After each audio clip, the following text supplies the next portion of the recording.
Hello, and welcome to Sports Culture, the show that blends the world of sports and pop culture. I'm Dayton Abbott. Without further delay, let's get into our first segment, that is sports. And in sports this week, we're going to be talking football because it's the last 3-4 weeks of the season, and I haven't given you an update in a while. So, speaking of football, let's talk about the Los Angeles Rams. How did you know? Yes, we're going to be talking about the Rams because if you didn't know, they are my favorite team. And it's been a while since I gave an update on them. So as we usually do, let's go through the cons, then we'll go through the pros, and then I'll give my overall thoughts at the end. So starting off with the cons this season, there's been a couple. Namely, the injuries have slowed the team down as to what the full potential could be. And I don't feel like if we had those injuries that the record would be what it is today, which is 7 wins and 8 losses on the season so far. And as I record this, we haven't played our next game yet against the Commanders, so we're 7-8, which injuries have played a large part in that. Cooper Kupp, who's our number one receiver, went down early season. Our O-line's been a little bit banged up as per usual, and injuries have just not really been fun this year as a whole. So that's con number one. Con number two is the tough losses that we faced this year. So the most recent one being last week against the Baltimore Ravens in overtime when, if you didn't know, on a special teams play in overtime, it was a punt return. We punted the ball to the Ravens. They returned it back on into our end zone for a touchdown, and that's what won them the game, which is heartbreaking because there was a bunch of missed tackles. There was really poor positioning on special teams on that play. And that was a game I thought we could come back and really win. And then that would put us at 8-7. And then there we go. We're already in the wild card because the Packers are 7-8, who are the last wild card team. And we could even jump to 9-7 this week. So a loss like that this late into the season and in that heartbreaking of a fashion has been another real con to the season. However, there are some pros. Namely, we are still battling for a wild card spot. So that is pro number one, is that we're still battling for a wild card spot at a record of 6-7. I might have said 7-8. I meant 6-7 as I record this. We play Washington this week, who is a tough team, but one we can beat. Also, now that I think about it, it might be 6-7, it might be 7-8. I'm not too sure. It's one of those two. We're at least a game under 500. I know that much. But we play Washington this week. Sam Howell and Washington Commanders, who is a team I think we can beat. I think it's going to be a battle. However, I think down the stretch, we have the tougher team and we can beat them.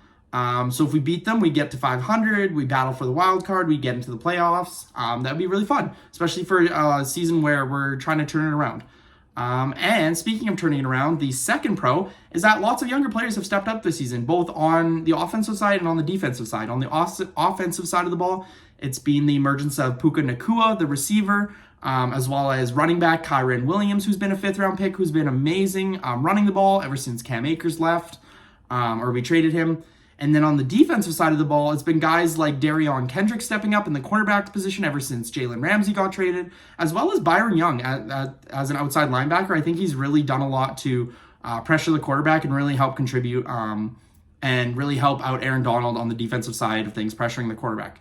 So overall, I think it's a pretty good season for the Los Angeles Rams. Even though we've suffered some setbacks, there's been some positives.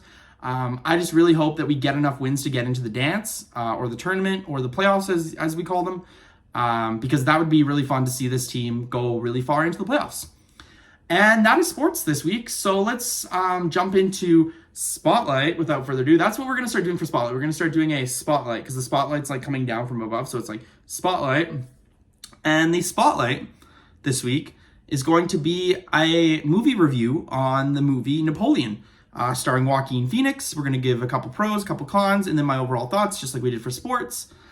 Because I found it a really great movie overall. I went into it with no expectations and was actually slightly impressed. So good job to the all the actors, creators, all the helping hands on set. So let's start off with the cons. So con number one, it is slower at points with odd dialogue scenes that don't really contribute to the plot.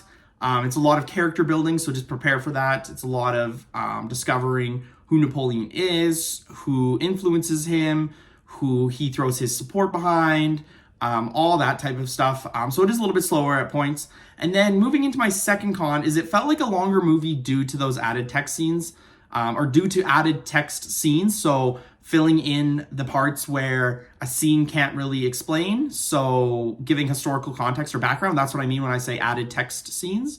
As well as the drawn out dialogue scenes when it wasn't too long. So the dialogue scenes moved fairly quickly, although it did feel like a longer movie due to all that character building that the director and the producers on this film did. However, there is amazing pros to this movie in that, number one, Joaquin Phoenix, incredible actor, played Napoleon. It was a standout performance for me. I think he really did an incredible job really encapsulating the character, from his behaviors to his dialogue that he had, to the intelligence when it came to battles that he portrayed. I know that they were using past history, but just the way that he really brought the character to life was really impressive to me. So not everyone can do that in a lead role in a movie, and that's what really stood out to me for pro number one. Pro number two is that titles under certain characters appeared and disappeared to help inform the viewers. And this was really helpful for me because I didn't know a whole lot about Napoleon or his backstory or the history. So I couldn't easily identify certain characters inside of the Navy, inside of the French government, at least fairly easily. So these titles were super helpful. So for example, I think it was like Commissioner or Commander of the Navy.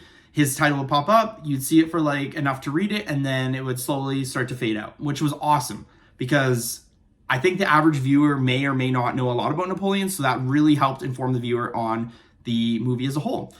And so those are my two pros overall, and my two cons. Overall, I think it's a great movie. I would watch it again. I don't know if I'd go watch it again in theaters, but I'd watch it out of theaters again. And from the trailer I saw, that's what really hooked me to Napoleon. I loved the trailer, and I think it fully delivered on everything that it encapsulated in the trailer. And so I was thoroughly impressed. And that is Spotlight for this week. So now let's get to recommended. And recommendation. This week's recommendation is the limited series called Bad Surgeon, Love Under the Knife. I just finished it on Netflix last night. It is a true crime series. It's a limited series too. It only has about 3 episodes. Yeah, 3 episodes that I believe one's 1 hour, another's an hour, and then the last one's like 48 minutes. So it's like 2 hours, 48 minutes, 3 hours roughly. And it has a great pace with constant twists and turns. It always is keeping you engaged, switching up locations, switching up characters, really always keeping you in the loop on the plot and the story as a whole. And it also has the right amount of text or filler scenes so you can still fully understand the story. Especially near the end where things can't fully be shown, like a courtroom. And so they use those text filler scenes to fill in those, but for the most part, they told the story through visual scenes, which was awesome. And if you like true crime, I definitely recommend that you give it a watch just because I enjoyed it thoroughly, and it's only 2 hours and 48 minutes, like I said, so you can really just bang out those episodes or watch those episodes really quickly and binge them, I guess I should say. I shouldn't say bang, I should say binge them. Binge watch those episodes. So yeah, I recommend Bad Surgeon, Love Under the Knife. It's on Netflix. Give it a watch. And that's all the time we have for this episode of Sports Culture. So if you like the show, you dislike the show, any comments at all, feel free to leave them down below. Let me know what you think about the Rams season this far. Let me know what you think about Napoleon if you've seen it. And let me know what you think about Bad Surgeon, Love Under the Knife. I thought it was great, but that's just me. Also, future recommendations, if you want to leave those down in the comments below. Could be songs, could be movies, TV shows, a piece of content on YouTube you think I should check out that I should recommend to the audience. I'm down for that as well. Leave those down in the comments too.